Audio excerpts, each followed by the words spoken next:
Hello guys, it's a warm welcome back to the channel. This is Alpha Omega Daily. Before we kick off, I just want to thank you all for subscribing to the channel. This is how I make my living in Thailand. It really is. Between this channel and the big picture El Panorama, that's how I make my living in Thailand. So please click that like button and click the share button and subscribe to the channel, because it really does mean a lot to me. I can't tell you how much it does, and I appreciate the fact that you're there listening to what I'm saying. So with that in mind, sit back and watch, and enjoy this video. So yeah, these are, I should say, the do's and don'ts of coming to Thailand and looking to get hitched up with a Thai girl. Again, I'm speaking from experience, and if I quote something that sounds statistical, it's more to do with my experience than it is than any statistics I heard about. I'm going to get straight into this, right? With it's not a story, but an exchange I had with someone about 10 years ago. I'm not going to mention any names, obviously, but basically this someone brought me to this other person's house. And actually, the three parties involved, the person that brought me to this guy's house and the guy who owned the house, were all Farang. I hate that word. I'm going to hate that word. I'm using it as a term of convenience. I'm going to make another video about that soon. But he brought me to this guy's house and we were supposed to have a few beers. It was in the middle of the afternoon. And this guy worked on the oil rigs. And he has his house down around I won't say where, but down by the Pattaya direction, further on down from there. Beautiful, beautiful house and a beautiful, huge piece of land. By the way, you can't own land in Thailand. Well, you can now. There's a special dispensation. You can get a lease, but you're paying through the nose. I'm not going to go into that because I don't know enough about it. But basically speaking, if you're buying a house here, you're not going to be, your name isn't going to be on the land. It'll be your wife's name will be on the land, or your spouse's name, depending on what way you lean, I suppose. But basically, this particular guy had bought the house, well, he didn't, his name wasn't on the land, but he was working on the oil rigs.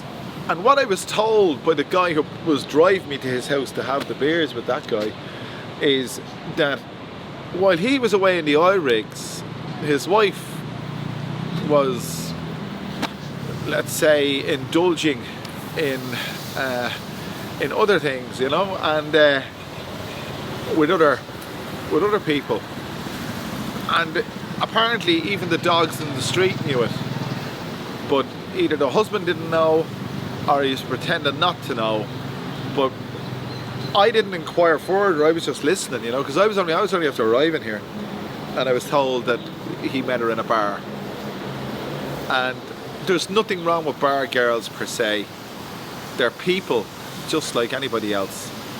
But I suppose, well, I don't suppose, I know that if you earn your living in that way, I think you become hardened towards relationships in general, and you might develop a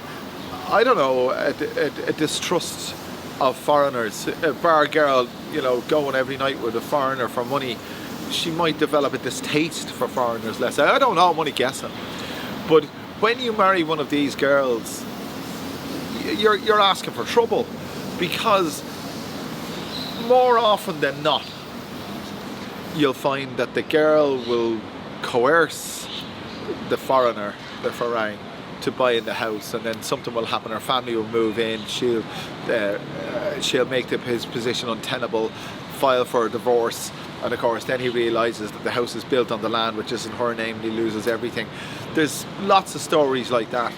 I met a Finnish guy. Again, this is it's not an anecdote, it's a fact. I met a Finnish guy one night. We shared a bottle of Jameson together, and we were talking, and he was drinking it straight, by the way, and I was the Irish man drinking the Jameson. I was drinking it with soda and ice. He was drinking it neat. Anyway, he told me that he was on holidays in Thailand at the time he was talking to me, but he had lived in Thailand previously for 5 years. He married his wife, and who was a bar girl, and turned out bought the house, and exactly that happened. They went over to live in his home country. Finland is where he was from, and she got the Finnish passport, and then she got the divorce. So I forget all the sequential part of this, but basically speaking, he lost the house in Thailand. He lost the wife, and she has the benefit of the Finnish passport. She can live in Finland and avail of the social welfare, let's say. I'm not saying she does, I don't know, but she can avail. And these are the things, the horror stories that you hear. So you can put yourself in a position like that. You can make the conscious decision to frequent these places. I'm going to get out of the way. There's a guy coming up in the car. So you can make the conscious decision fuck this. So you can make the conscious decision to frequent bars and nightclubs in Pattaya, Phuket, Bangkok, or wherever you want to yourself, and you can get drawn in to a relationship like we all can. And beautiful girl shows attention in you. What do you do? I mean, we're all the same. We're all human. You know what? You can't fight it sometimes, you know. And especially when you mix gargle. We call it gargle in Ireland. Mix alcohol into the scenario. You can be in like Flynn, as they say. And this is what happens. Now, on the other side, you can meet genuine, like this girl here. By the way, this picture comes from my other channel, the Big Picture El Panorama. This particular girl I met last night while making one of my videos for the Big Picture El Panorama. And the reason she didn't appear in the video actually is there's music in the background, and I haven't been able to. I'm not able. Well, I am able, but I don't put up clips with music in the background because I get done for copyright. But I said I'd use the clip because I hadn't used the clip. She was such a nice girl to talk to. She was half German. Her mother was her mother. Did she say her mother was German? Her father was German, and her mother was Thai. And she spoke fluent German, fluent English, fluent Thai, and a nice girl, a really nice girl. I meet them in Wigwang Night Market. I met two South African guys last night who came to Wigwang Night Market purely and simply because they watched my videos, because they wanted to meet real Thai girls. Real Thai, and this is what it is.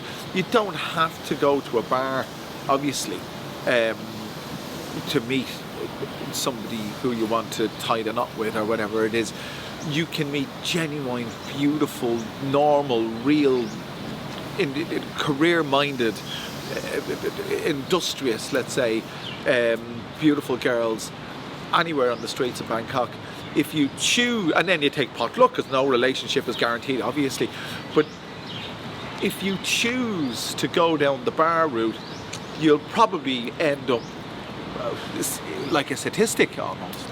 So it's my experience that, well, I don't frequent those places. I did when I first came here, but not so much actually. But I couldn't see the point.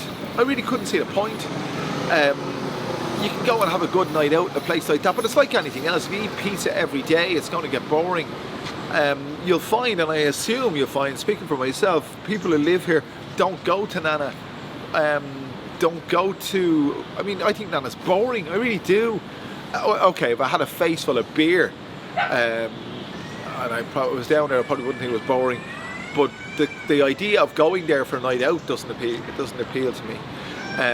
So there's my 5 cents worth. You can find the girl of your dreams in Thailand, but I don't think you're going to find that girl in a bar. And it's as simple as anything else. You know, if you wouldn't do it at home, don't do it here. You wouldn't marry a girl in a bar in Frankfurt or in Copenhagen or in Dublin. We don't have bars like that, do we? When I was there, we didn't. Anyway, I don't know, probably do. But you wouldn't do it at home. Don't do it elsewhere. Simple as that. So I hope you've enjoyed this video. I hope you found it informative, because I mean it's my passion. YouTube is my passion. It's also my income. You know, I've got 2 YouTube channels, and this is how I make my living in Thailand. So make sure you click that subscribe button. It really means a lot to me, and the like button to do all those wonderful things. And I'll bring you back another wonderful video very soon. Thanks for joining me.